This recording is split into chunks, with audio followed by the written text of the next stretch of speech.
Welcome back, everybody. Today I'm going to be reviewing the Ant-Man movie. I just got out of the theaters, and I must say it wasn't what I expected. Now, that's not necessarily a bad thing. Now, before I continue, I must warn, there's going to be spoilers. I will talk a bit about the movie, and I also will show some major spoilers involving the end of credits scene. So, you've been warned. Okay, overall, I want to give this movie, I'd say, a 7 out of 10. The reason is because it's not a great Marvel movie, and it's not bad at all, actually. It's just there. It's on its own, that's for sure, but it does exist in the Marvel Cinematic Universe, which is pretty cool. I love the way it starts off. They give us sort of a flashback of Hank Pym being the original Ant-Man and showing up at S.H.I.E.L.D. headquarters as it's barely being built. And he burst into the S.H.I.E.L.D. headquarters with Agent Carter with him, but she's not looking this young, and she's also not looking this old either. She's somewhere in between. So we see him burst into this office, and he's there with some other S.H.I.E.L.D. officials and with Howard Stark, but we don't see the young one, we see this older Howard Stark. And Hank Pym pretty much tells them they can all go fuck themselves, and he's gonna keep his technology to himself and he's not gonna share it with them. He actually found out S.H.I.E.L.D. was trying to duplicate his technology, and so that's what kind of upset him. I love this part. I love that they brought in Hank Pym and they bring in the background saying that the Ant-Man had already existed this whole time and this is just kind of a mantle being passed down. We do see a flashback scene by Hank Pym where we get to see the original Wasp, and they're both on a mission, and the Wasp costume looks really similar to Ant-Man's, except for the helmet looks more like this, and of course she has the wings, and it just looks awesome. That whole flashback scene is amazing, and they explain to you what happens to his wife and, you know, why he doesn't want the technology going out to the rest of the world, because he doesn't quite understand his technology. He still finds it to be very dangerous. Okay, from here on we see Corey Stoll, which is actually a freaking phenomenal actor. He is the perfect villain in this movie. He just blows you away as the villain. I think he's awesome. But we're introduced to him as David Cross. He's the Yellow Jacket, and he's actually an apprentice of Hank Pym. And somewhere along the way they had a falling out, and David Cross ended up figuring out how the Pym particles work, and he creates his own suit. And so Hank Pym pretty much decides that he needs to steal this suit before it is sold off to the governments of the world, and there's going to be utter chaos. So this is pretty much the plot of the movie.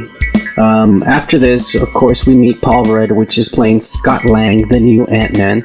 And Scott Lang at first ends up stealing the suit, but somehow returns it because he's so freaked out by its power and what he's able to do with it. He returns it, and that's when he gets caught he gets caught by the police while he's returning the suit, which is kind of stupid. And that's when Hank Pym comes and offers him a deal. And pretty much he wants him to go in and steal the Yellow Jacket suit before it's sold off, so that no one can have the technology. And that's pretty much the basis of the movie. One thing I do want to say about this movie, there is a star that steals the show, and it's not who you expect. Michael Pena plays this hilarious part in this movie, and at first it's kind of annoying when you first meet this character, and you meet him right off the bat in the beginning of the movie. But then he kind of grows on you, and at the end of the movie, it's just like perfect. You can't get enough of this guy. And I gotta tell you, he's just awesome in this movie. He's really the comic relief. I mean, you would think Paul Rudd would be, but he's not. That's another thing about this movie. It's not really that funny. It has its jokes here and there, and certain situations are funny, but it's not like Guardians of the Galaxy joke after joke, or Avengers joke after joke. You know, it's kind of just a movie, which is kind of cool about it. But Michael Pena, for real, he's a breakout star in this one. And of course, I want to talk a little bit about the Avengers cameo in this, and I think everybody knows by now it's the Falcon.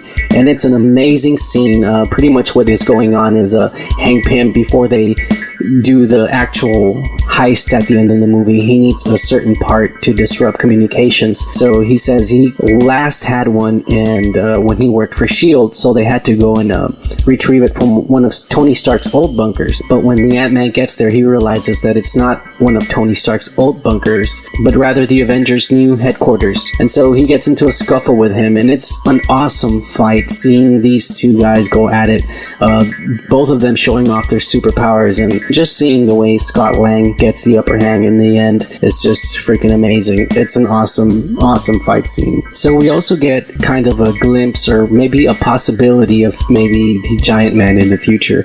At the end of the movie, Scott Lang is forced to shrink down to subatomic level in order to destroy the Yellow Jacket's suit.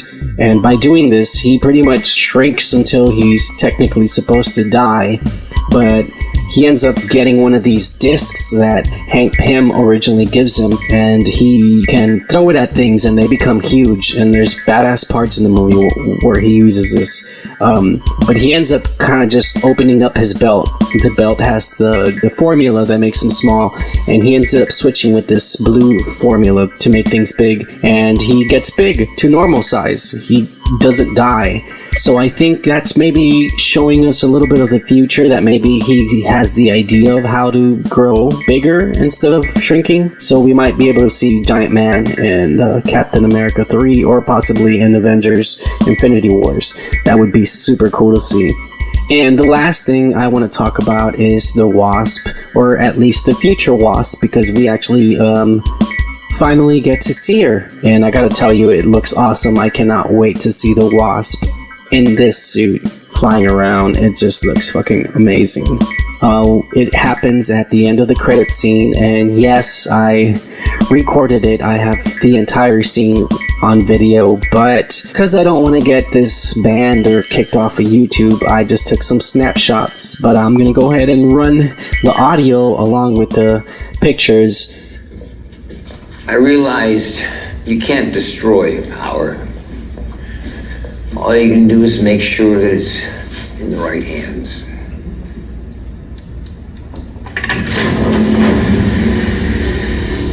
Wow. This is an advanced prototype that your mother and I worked on together. She never got to use it. But now I realize that we were working on it for you.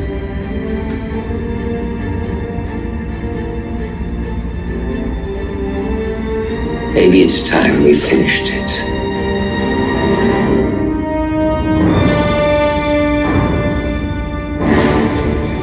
It's about damn time. Alright, so that about wraps it up. And I just want to say, if you like this video, please go ahead and like it. Subscribe to my channel. Talk shit. It's all good. If you guys have any ideas for future videos, let me know. I'll go ahead and make them if I find them relevant, of course. Peace.